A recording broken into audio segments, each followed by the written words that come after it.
Hello tout le monde, je vous retrouve aujourd'hui pour faire le bilan de ma deuxième semaine du programme Équilibre, donc mon programme d'hypnose de perte de poids que je suis personnellement, donc depuis 2 semaines maintenant.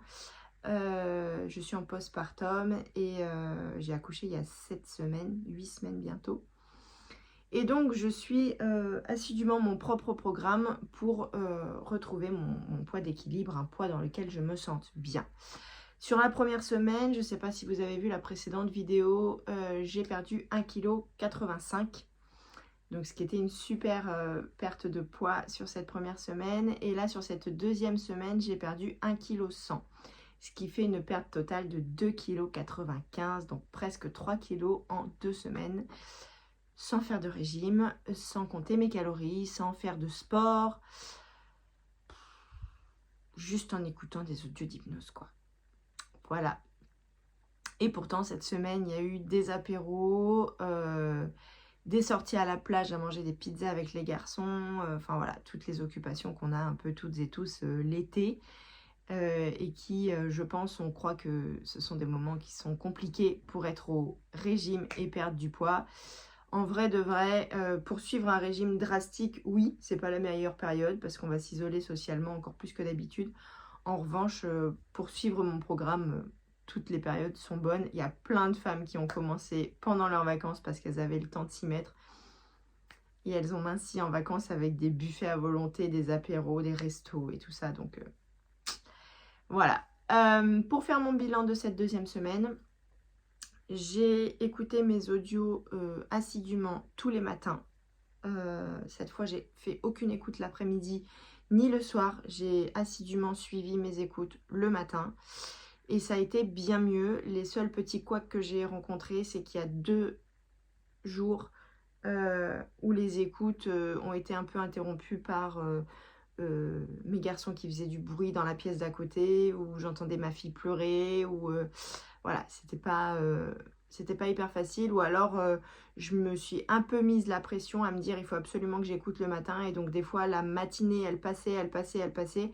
Les heures défilaient et je me disais putain j'ai pas fait mon écoute, on va manger le repas et après je sais que c'est foutu pour la journée, je suis moins réceptive et tout, je vais m'endormir, etc. Donc je me suis un peu mis la pression et des fois j'écoutais mon audio en me disant bon allez vite après il faut aller manger et tout ça. Donc j'étais pas hyper détendue, mais bon, après voilà, c'est un contexte qui est particulier, il y a 3 enfants à la maison, c'est les vacances scolaires. Ils sont pas au centre de loisirs ou autre, ils sont avec nous H24, donc il faut les gérer, etc. Donc voilà. Mais après, une super semaine au niveau de mes écoutes, j'étais très contente, j'ai été très assidue. J'ai juste remarqué qu'aux jours 5 et 6 de mes écoutes, donc qui correspondaient aux audios Stop grignotage et Stop au sucre, j'ai trouvé que c'était un peu moins facile sur ces jours-là d'aller me diriger vers de la bonne nourriture, etc. C'était quand même facile, mais un peu moins que les autres jours. Et du coup, j'ai réfléchi et je me suis dit, je pense que je vais changer ces audios-là parce que j'ai envie de les rendre aussi puissants que les autres jours. J'ai pas envie de me mettre à 70%, je veux être à 100% des capacités tout le temps. Et je me remets beaucoup en question tout le temps sur le programme, etc. C'est aussi pour ça que je le suis, c'est que j'ai besoin de voir le moindre petite poussière de choses que je pourrais améliorer.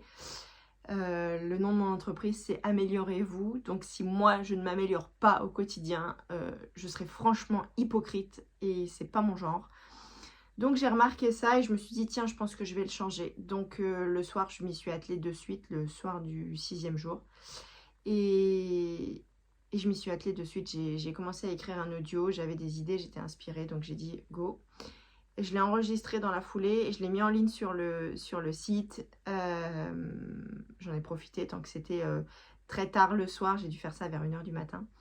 Où il n'y avait personne de connecté sur le site pour pas faire de bêtises. Et voilà, maintenant le programme compte 7 audios au lieu de 8. Mais parce qu'il y en a 2 qui ont été remplacés par un audio beaucoup plus concentré. Et je pense plus efficace. Donc voilà, à voir dans la prochaine semaine comment ça va faire. Mais c'est la seule remarque que j'ai pu avoir dans le programme. Sinon, toute ma semaine s'est bien déroulée. Enfin voilà, j'étais hyper contente toujours de pouvoir me diriger vers de la bonne nourriture. Alors que pourtant, les garçons étaient là cette semaine, donc je redoutais un petit peu. Je me suis dit: «OK Amélie, la première semaine, c'était facile de se faire à manger des trucs sains et cetera, mais il y avait que toi et Jonathan à nourrir, donc au final, tout le monde est OK avec un menu sain». Par contre, est-ce que quand les enfants vont vouloir, manger une pizza ou manger un burger ou boire l'apéro, tous les soirs ou faire un barbecue, est-ce que ça va être aussi facile à tenir? Et franchement, oui. Franchement, oui, je me suis vue, plein de fois, je me rappelle d'un soir où les garçons ont mangé des pâtes carbo, ce qui est quand même mon plat préféré. Des pâtes carbo avec, la bonne dose de crème, les lardons grillés et tout ça et le fromage râpé, et je me suis vue me dire: «Non, en fait, ça me fait pas envie.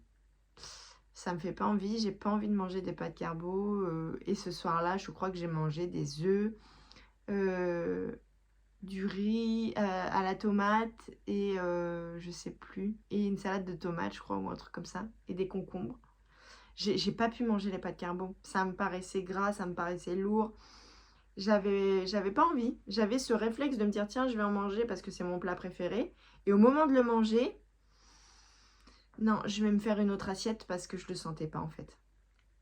Donc toujours autant scotchée moi-même par le truc et j'ai échangé beaucoup avec vous cette semaine. Il y a eu beaucoup de femmes qui ont rejoint le programme cette semaine. Vous êtes d'ailleurs de plus en plus nombreuses chaque semaine, à rejoindre ce programme et c'est super parce que moi j'adore le suivre en même temps que vous et je pense que vous adorez le suivre en même temps que moi. Donc c'est un plaisir partagé et j'ai beaucoup échangé aujourd'hui cette semaine, en vocal ou en message avec vous. Et c'était trop bien parce que je vous voyais halluciner en disant: «Mais c'est un truc de fou ton programme, c'est quand même dingue, moi qui grignotais des chips tout le temps, là je suis sortie, mes enfants ils ont mangé une glace, moi j'en ai pas pris, j'ai été au resto, j'ai pu manger que la moitié de mon truc», enfin c'est hallucinant et j'adore recevoir tous vos messages. Parce que moi-même, j'étais là: «Mais oui, c'est un truc de fou» et du coup, on était toutes là dans ce même mode à se dire: «Mais c'est dingue quand même» et cetera et donc je vous partage mes résultats, vous me partagez les vôtres. J'adore toute cette mouvance, toute cette sororité, ce soutien féminin autour de la perte de poids. C'est pareil, vous avez été super nombreuses à me dire, «Mon mec, il me voit écouter mes trucs et tout, il trouve ça bizarre», sauf que là, ça fait, plus d'une semaine maintenant et il a envie de s'y mettre parce qu'il voit que ça marche et donc même vos mecs qui sont super dubitatifs à dire: «Ah, c'est de l'hypnose, moi j'y crois pas, c'est bizarre ton truc, gna gna gna». Les mecs et les idées reçues, voilà. Et ben tous, ils sont en train de se convertir, donc c'est hallucinant, ça me fait beaucoup rire. Donc voilà, super ravie de ma semaine, super ravie de mon avancée. Quand je vois que je suis à presque 3 kilos de perdu, je suis super contente, quoi. Et voilà, je vais continuer de vous partager au quotidien sur mon compte Instagram mon avancée, mes ressentis, mes écoutes, mes repas, etc. Voilà, j'en suis rendue à être cette Instagrammeuse qui prend son assiette en photo alors que mes plats sont pas du tout forcément hyper variés, hyper intéressants à voir, mais c'est aussi ce que j'aime vous partager, c'est que je suis vraiment madame tout le monde, que je suis pas, de ces filles à faire des recettes dans tous les sens tous les jours. Moi aussi j'ai des enfants, moi aussi j'ai un quotidien, j'ai un bébé à gérer, j'ai pas le temps de faire des recettes dans tous les sens. J'en fais de temps en temps et quand j'en ferai, je pense que je vous partagerai sûrement les recettes parce que ça peut vous intéresser. Ce sera forcément des trucs simples et faciles et rapides à faire, donc je partagerai sûrement ça. Mais sinon globalement voilà, je suis madame tout le monde avec un quotidien comme tout le monde, des enfants comme tout le monde. Si moi j'y arrive, il y a pas de raison que vous y arriviez pas, quoi. Voilà. Et toutes celles qui pensent que c'est pas pour elles ou que pour elles ça marchera pas, je le répète, il y a 7 jours gratuits. Voilà. Si au bout de 7 jours, vraiment, ça n'a pas marché, annulez, mais ça n'est arrivé à personne. Donc, tentez l'aventure, quoi. Lancez-vous. Si vous avez besoin d'aide, d'accompagnement, que vous posez des questions, écrivez-moi. Toutes celles qui suivent le programme peuvent vous le dire. Je suis quelqu'un de super présente au quotidien et c'est un plaisir pour moi d'échanger avec vous. Donc voilà, on continue, on attaque la 3e semaine, je suis ultra motivée. J'ai hâte du coup de tester cette semaine sur le nouveau format avec le nouvel audio. Et du coup, je vous tiendrai informée la semaine prochaine de comment ça s'est passé, comment j'ai ressenti mes écoutes, quels ont été mes résultats. Et puis voilà. En attendant, prenez soin de vous, écoutez vos audios. Si vous vous êtes pas encore lancé, lancez-vous. Si vous vous êtes déjà lancé, continuez. On est tout ensemble là-dedans. Et puis je vous dis à très vite pour le prochain bilan. Ciao!